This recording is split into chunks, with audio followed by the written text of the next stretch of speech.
ఏడు కొండల వైపు అడుగులు వేసా, ఏ నమ్మకమో నన్ను నడిపే శ్వాసగా, చెప్పలేని బాధలతో మౌనంగా వచ్చా, నీ ముందే నిలబడి నిన్నే అడిగా. ఏమి కోరాలో తెలియదు స్వామి,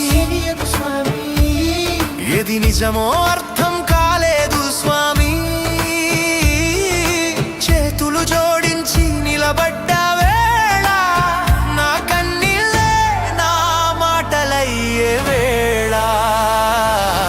గోవింద గోవింద, నీ చూపే నా ఆశల దారి, వెంకటేశ శ్రీనివాస.